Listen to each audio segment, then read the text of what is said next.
Human intelligence is more efficient, यही ना?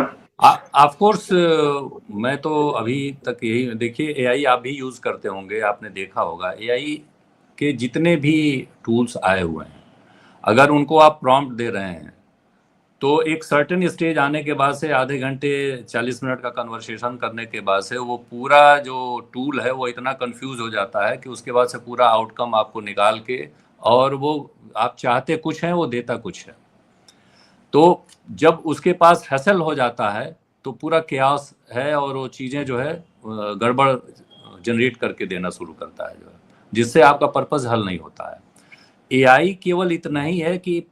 मैं जहाँ तक उसको अभी तक समझ पाया हूँ यूज़ करते हुए, कि आपके प्रॉम्प्ट्स को कितना बेहतर ढंग से आप दे पा रहे हैं और उसका आउटकम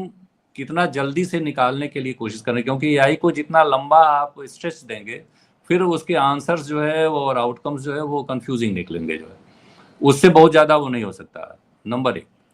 नंबर दो, आप इससे अपनी चीज़ को कस्टमाइज तो कर सकते हैं और कस्टमाइज आंसर्स आप निकाल सकते हैं, पैटर्न्स को समझ सकते हैं, कोई लोकल एरिया जियोग्राफी के हिसाब से अगर कोई चीज़ है तो कहाँ क्राइम ज़्यादा हो रहा है, किस तरह की चीज़ें इसमें क्राइम पैटर्न बन रहा है, इसको तो आप समझ सकते हैं। लेकिन कौन लोग कर रहे हैं, उनका नेचर क्या है, उनके हाइड आउट्स क्या हैं, उनको मदद करने वाले लोग कौन हैं, इन सब चीज़ों की जानकारी तो आपको ह्यूमन इंटेलिजेंस से ही निकालनी होगी। और निश्चित रूप से ह्यूमन इंटेलिजेंस को कभी भी कोई भी एआई टूल जो है रिप्लेस नहीं कर सकता।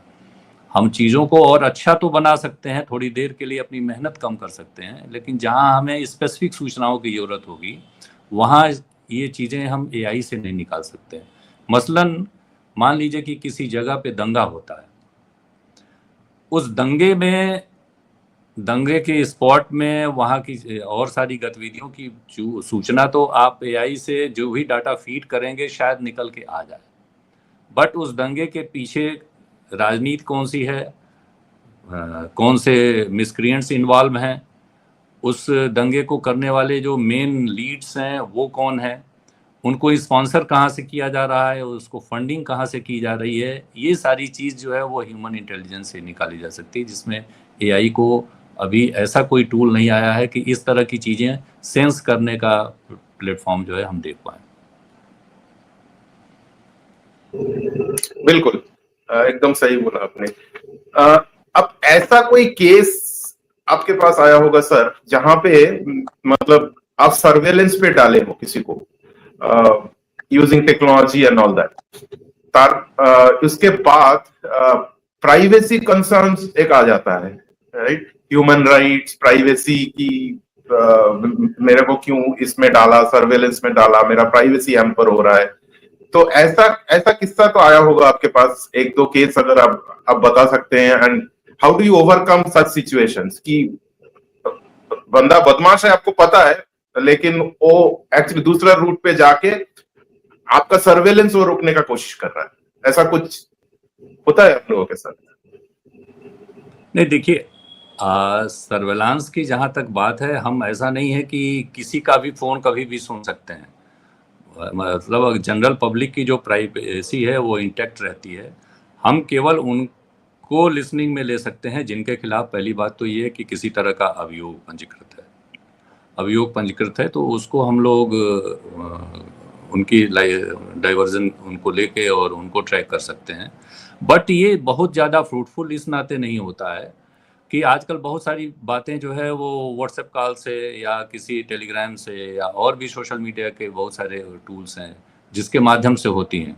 तो जो एक शुरुआती दौर में फ़ोन कॉल्स के एनालिसिस, सीडीआर एनालिसिस से चीज़ें हासिल हो जाती थी, अब उसको ले पाना बड़ा मुश्किल है। और लिसनिंग के दौरान भी अपराधी ये जानता है जैसे ही वो अपराध करता है कि हमको पुलिस सुनेगी, तो पुलिस सुनेगी, तो इस नाते उसकी जो बातें होती हैं या तो बहुत कोडेड लैंग्वेज में होती हैं, या अगर वो बात कर भी रहा है तो वो सामान्य सी अपनी खाने पीने की और रोज़मर्रा की दिनचर्या की बात करेगा, उससे कोई बहुत फ्रूटफुल आउटकम हम लोगों को नहीं निकलता है। उसके लिए कुछ दूसरे तरीके, और उसमें ज़्यादातर जो चीज़ें हैं वो ह्यूमन इंटेलिजेंस से ही निकलती हैं। और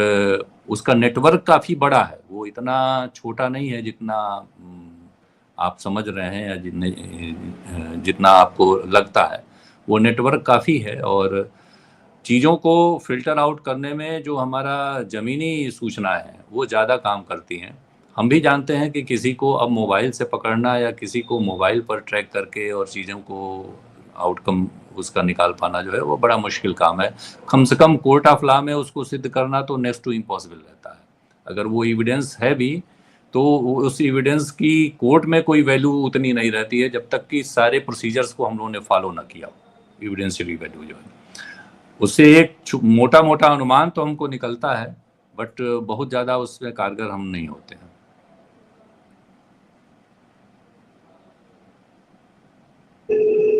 सर मेरा और एक क्वेश्चन था कि आप लोग जो भी इंटेलिजेंस गैदर करते हैं ये तो बहुत सारी एजेंसियों के पास शेयर होता होगा, राइट? तो अभी आपको क्या लगता है एआई आ जाने के बाद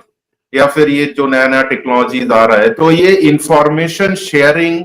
एंड क्विक एक्शन ज्यादा अच्छा से हो पाएगा या पहले ज्यादा अच्छा होता था? नहीं, निश्चित रूप से इस टूल से हम सारे इंटेलिजेंस एजेंसियों को मदद मिलती है और मदद आगे भी मिलेगी, क्योंकि डाटा एनालिसिस का काम या स्पॉट एनालिसिस का काम हमारा इस टूल से बहुत आसान हो गया है। और एक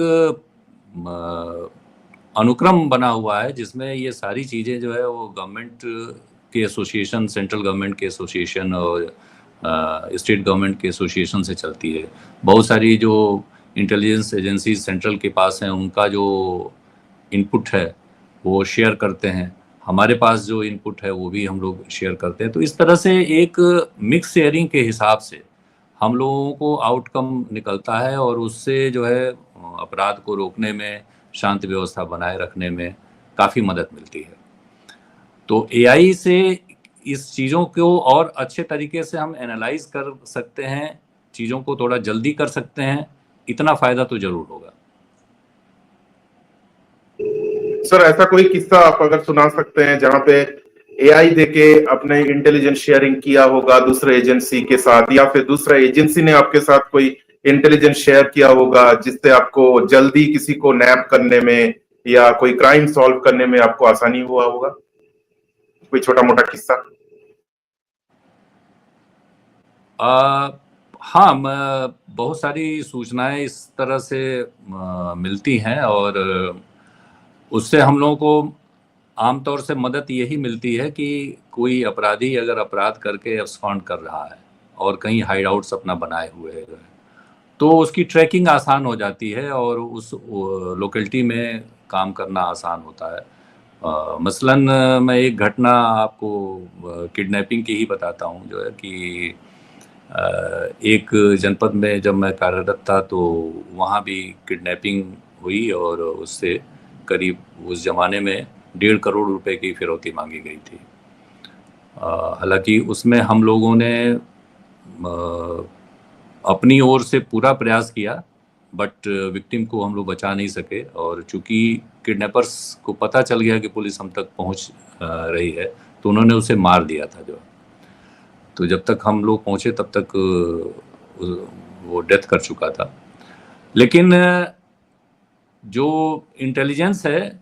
वो केवल इतने ही थी कि उस गांव में हम लोग रैकी करते हुए पहुंचे और ऐसा पता चल रहा था कि जो अपना विक्टिम है वो इसी गांव में रखा गया है। तो उस पूरे गांव को कार्डन करके और हम लोगों ने हर घर की तलाशी की। तलाशी के दौरान जो है बस एक और तब तक बारिश शुरू हो गई और एक और की तलाशी जो होनी थी वो नहीं हो पाई और पूरी फोर्स वापस आ गई। जिस ओर वो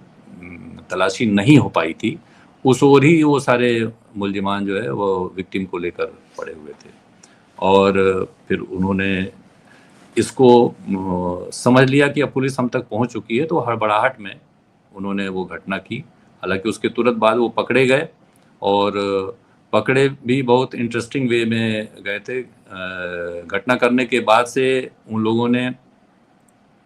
उस विक्टिम को एक खेत में दफन कर दिया था जो है। तो जहां वो दफन हो रहा था वहीं पे किसी आदमी ने देखा हुआ था और उसने थाने को बताया कि साहब रात में यहाँ काफ़ी जो है हलचल थी और लोग जो है काफ़ी देर तक टार्च लेकर और सब घूम रहे थे। तो जिस कांस्टेबल को ये घटना मालूम हुई उसने शेयर किया, और शेयर करने के बाद से फिर हम लोगों ने वहाँ जाके स्पॉट को देखा होगा जो है, तो वो तत्काल गड्ढा खोदा गया था जो है, और बॉडी निकाल के फिर हम लोगों ने उसको क्रिमेट कराया। लेकिन उसके साथ ही उस गांव से जो जो लोग भागे थे उसकी पूरी एक सूची बनाई गई, जो लोग एब्सकॉन्डिंग थे, और उसमें से ही जो कातिल थे वो अपने घरों पर मिले नहीं, और फिर हम लोगों ने आसानी से उनको नैब किया।